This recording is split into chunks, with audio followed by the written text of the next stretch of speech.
Here's the honest answer to the question everyone's asking. AI will probably change your job before it takes it. And that's actually way more interesting than just yes or no. So stick around because we're going to break down exactly what's actually happening in the job market right now, who's actually at risk, and what you can actually do about it instead of just panicking on the internet. Look, I get why people are freaking out. You see these headlines about AI replacing writers, artists, coders, and it's easy to think we're heading towards some dystopian future where humans are just unnecessary. But the reality is messier and honestly more nuanced than that, and nuance doesn't get clicks, so nobody's really talking about it. Let me start with what we actually know from research. A bunch of studies have come out trying to predict which jobs are most vulnerable to AI. The World Economic Forum, McKinsey, OpenAI, they've all done analysis on this. And there's a consistent pattern. It's not that entire jobs disappear overnight. It's that parts of jobs get automated, and that changes what the job actually is. For example, let's talk about something concrete. If you're a customer service representative right now, AI isn't necessarily going to replace you. But it might handle 70% of your calls through chatbots, which means your job becomes managing escalations and handling the weird edge cases that AI can't figure out. Your job doesn't vanish, it transforms. You're doing less repetitive stuff and more problem-solving and human judgment. Now, that's not comforting if you like the repetitive stuff because it was predictable and stable. I'm not going to pretend this is all good news. But it's different from extinction. Here's what the data actually shows us. Jobs that are most vulnerable to AI right now share a few characteristics. They're repetitive. They involve processing information and making decisions based on clear rules. They don't require a lot of human judgment or emotional intelligence or physical dexterity. So things like data entry, basic bookkeeping, certain types of analysis, those are genuinely at risk. But here's the thing that nobody talks about. New jobs get created too. When ATMs were invented, everyone thought bank tellers would disappear. Instead, there are more bank tellers today than there were before ATMs existed. Why? Because ATMs made banking cheaper. So banks opened more branches, and tellers shifted from dispensing cash to selling financial products and building relationships with customers. I'm not saying that will definitely happen with AI. I'm saying it has happened before, and it's not guaranteed to happen the same way again. But it's worth remembering.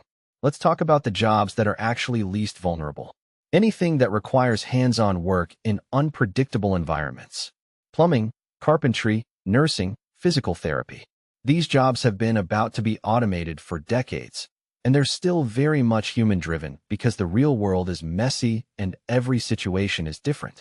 AI is really good at pattern matching in controlled environments. It's terrible at dealing with the unexpected. Jobs that require deep human connection are also pretty safe. Therapy, teaching, coaching, mentoring, leadership. These aren't going away because the value isn't just the information transfer.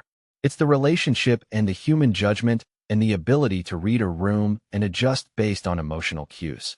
And here's something interesting. Jobs that require creativity and novelty are actually getting safer, not more vulnerable, as AI gets better. Why? Because if AI can do the routine parts of creative work, that actually frees humans up to do the truly creative parts. The part that requires taste, vision, understanding what people actually want that they don't know they want yet. So if you're a designer, AI might handle the boring template work, but the strategic thinking about what design actually solves the problem, that's still you. If you're a writer, AI might help with structure and editing, but the voice, the perspective, the thing that makes people care, still you. Now let's get real about the transition period, because that's actually where the risk is. Even if your job transforms rather than disappears, transformation is uncomfortable. You might need to learn new skills. You might take a pay cut while the market adjusts. You might have to look for a new job because your company decides to restructure. That's the honest part. The next 5 to 10 years are probably going to be choppy for a lot of people. Some people will lose jobs and struggle to find new ones. Some people will upskill and end up in better positions. Some companies will use AI as an excuse to cut costs and lay people off. Other companies will use AI to expand and hire more people. The outcome depends on policy, on how companies choose to use this technology, and on how quickly people can adapt. So what should you actually do about this? First, stop catastrophizing.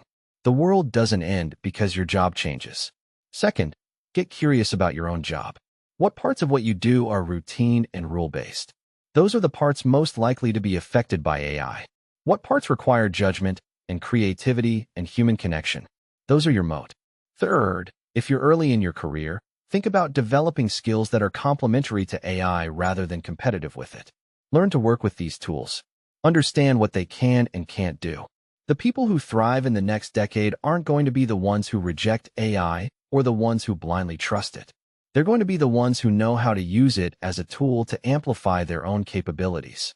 If you're mid-career or late career, you've got something valuable: experience and judgment. Don't underestimate that. The combination of deep domain knowledge plus AI tools is actually incredibly powerful. You're not competing with AI. You're competing with other humans who might also have AI tools. So the question is, are you better at using these tools than they are? Fourth, stay flexible. The job market is always changing. AI is accelerating that change, but change itself isn't new.